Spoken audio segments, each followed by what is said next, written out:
अपने अपने फर्ज। अरे पापा, आप अभी तक तैयार नहीं हुए? बैग कहाँ है आपका? चलिए मैं पैक करती हूँ। नरेंद्र बाबू ने एक उदास नज़र निशी पर डाली। निशी बेटा, मैं कहीं नहीं जाऊँगा। ये घर तेरी माँ की यादों से भरा हुआ है। निशी की आंखें भर आईं। पापा, माँ को गए 6 महीने हो गए। आपकी तबीयत भी ठीक नहीं है। ऐसे में मैं आपको अकेले नहीं छोड़ सकती। आप मेरे घर चल कर रहें मेरे साथ। बेटा, मैं तेरे घर कैसे रह सकता हूँ? बेटी के घर का तो लोग पानी तक नहीं पीते। फिर वहाँ तेरे सास ससुर भी हैं। उन्हें मेरा वहाँ रहना कैसे अच्छा लग सकता है? आखिर हूँ तो मैं एक बाहरी आदमी।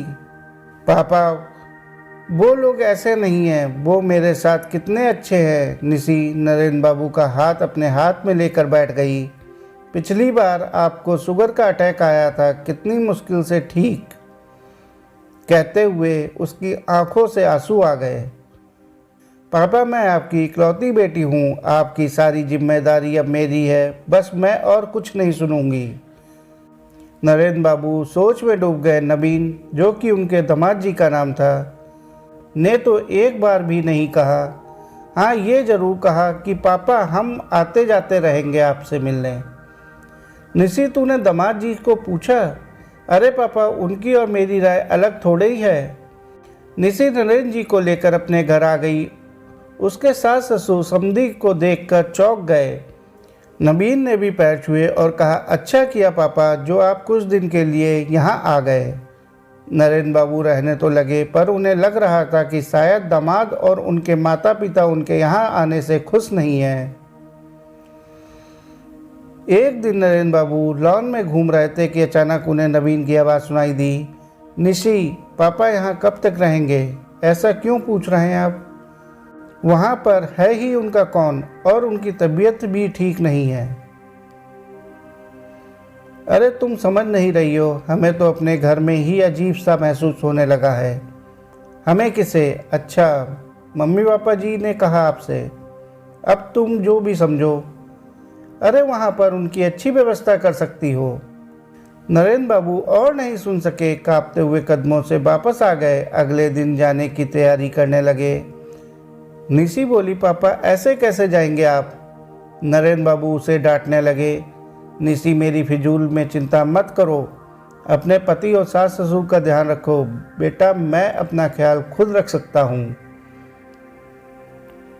निशी बेटा, बहुत दिन हो गए, अब जाना चाहिए। मैं नबीन से बात करती हूँ। अभी आपकी तबीयत ठीक नहीं है। जब आप ठीक हो जाएंगे तो मैं आपको खुद छोड़ कर आऊँगी।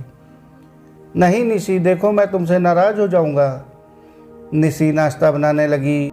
सोच रही थी कि पापा को किसी ने कुछ तो कहा है। नाश्ता करने के बाद उसने कहा, आज पापा जा रहे हैं। वह अपने सास ससुर और नबीन का चेहरा देख रही थी कि उनके चेहरे पर चमक आ गई थी। तभी उसने कहा कि मैंने एक फैसला किया है। पापा, इतनी बड़ी कोठी में अकेले कैसे रहेंगे? सोच रही हूँ कि गरीब बच्चों के लिए उसमें एक छोटा सा स्कूल खोल दिया जाए। पापा और मैं मिलकर एक ट्रस्ट बनाएंगे ताकि पापा के बाद भी स्कूल चलता रहे। और पापा, आपकी वो ज़मीन पड़ी है, उसे बेच देते हैं। 2 करोड़ की वैल्यू है उसकी। उसे ट्रस्ट के फंड में जमा कर देंगे। उसके इंटरेस्ट से उन गरीब बच्चों की फीस में मदद करेंगे जो कुछ करना चाहते हैं, उसमें योगदान देंगे। बाकी आपकी पेंशन और फंड आपके लिए बहुत है। पापा, मैं आज से ही इस काम पर काम शुरू करती हूँ। नरेंद्र बाबू हस्तप्रभ होकर उसे देख रहे थे। नबीन की आंखों के सामने तो अंधेरा छा गया। उसके मम्मी पापा का मुंह खुला का खुला रह गया। मन ही मन हिसाब लगाने लगा। 5 करोड़ की कोठी, 2 करोड़ की ज़मीन और फंड, इतना बड़ा नुकसान। जब वह नरेंद्र बाबू को छोड़कर लौटी तो नबीन उसका इंतज़ार कर रहा था। ये सब क्या बकवास कर रही थी तुम? निशी मुस्कुराई और बोली, ये बकवास नहीं, सच है। ऐसा मैं इसलिए करूँगी कि किसी को भी मेरे पिता की मौत का इंतज़ार ना रहे। पापा ने मेरी शादी पर ऐसी कौन सी चीज़ है जो नहीं दी? नबीन गुस्से से बोला, तो ये तो उनका फ़र्ज था। फ़र्ज सिर्फ लड़की के बाप का होता है। क्योंकि उसने लड़की पैदा करने की जो गलती की है। मैं अपने पापा की इकलौती बेटी हूँ, तो क्या मेरा फ़र्ज़ नहीं था उनकी देखभाल करने का, वो भी ऐसे वक्त में जब उनकी तबीयत ठीक नहीं है और उन्हें सहारे की ज़रूरत है। माफ़ी चाहती हूँ, उनके कुछ दिन यहाँ रहने से सबको तकलीफ़ हुई। मैंने कभी तुम्हें तुम्हारे फ़र्ज़ निभाने से नहीं रोका।